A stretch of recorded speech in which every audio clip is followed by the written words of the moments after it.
Good morning. Today we're going to explore the 8th Homage to Tada. Homage to you whose today destroys the great fears of the mighty demons. With a wrathful frown on your lotus face, you slay our foes without exception. Let's break it down to the first couplet, the first two lines. Homage to you whose today destroys the great fears, the mighty demons. So this works on two levels. Externally, it's that which we fear.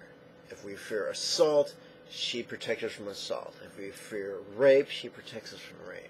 If we fear poverty, Green Tade protects us from poverty. If we fear squandering this life, Green Tade protects us from that. On the inner level, she protects us from the fear itself. So the fear will not exert tyranny over us. It will not control our decisions, our communication, or our behavior. In fact, she'll help us to tame the fear, to actually use the energy of that fear to feed our compassion and our wisdom of letting go. The mighty demons. Same thing. Demon can be either literally a great big scary fellow who may or may not be corporeal, or it could be a metaphor for our inner afflictions, our dark impulses, and the like. With a wrathful frown on your lotus face, you slay all foes without exception. Someone asked me, how could a compassionate being have a wrathful frown? Simple. Look at your face next time you're doing push-ups or pull-ups, or or trying to turn a stuck screw. When we exert effort, we make a fierce face. My former wife, bless her heart, used to say, "You're a nice guy, but when you're in a lot of pain, you make demon face."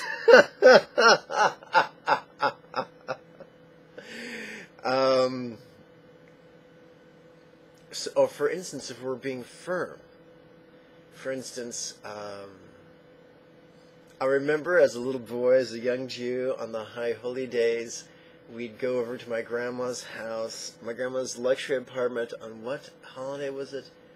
Rosh Hashanah.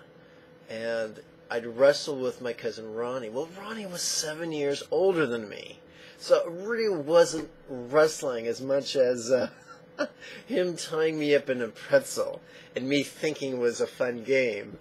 And my grandmother would come in, my maternal grandmother, who me and my sister called Nanny. And Nanny would come in and say, and she'd make this facial expression. She'd knit her brow, and she'd purse her lips, and she'd say, "Ronnie, stop doing that right now." And I would be all contorted and tied up and say, "But Nanny, we're having fun."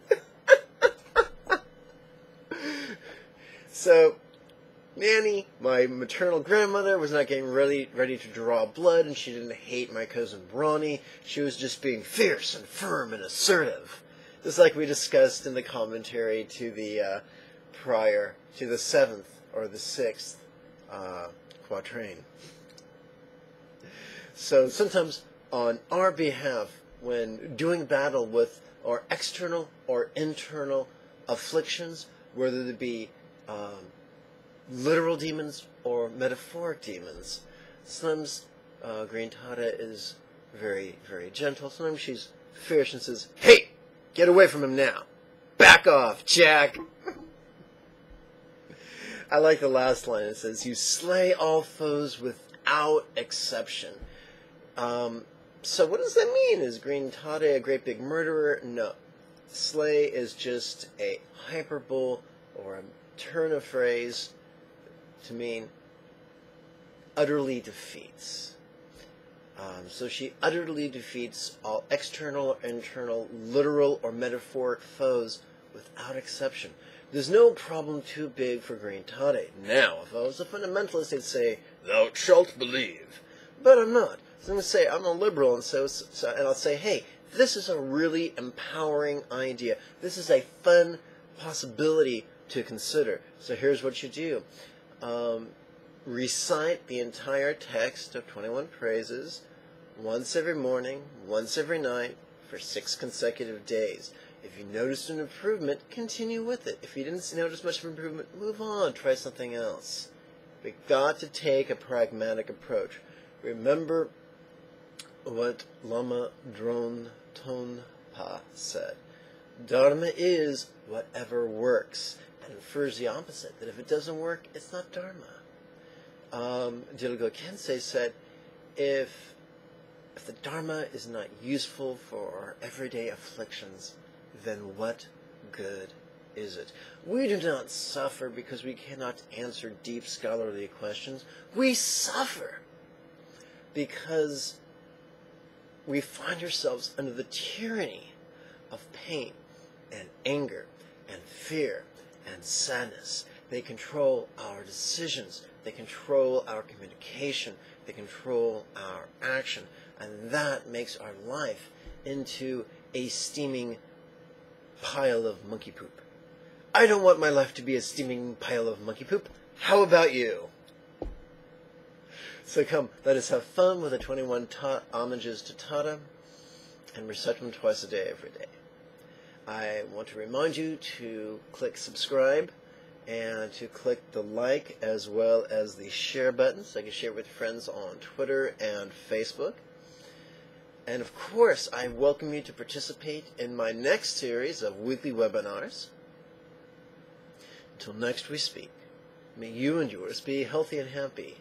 Om Tade Tu Tade Ture Soha.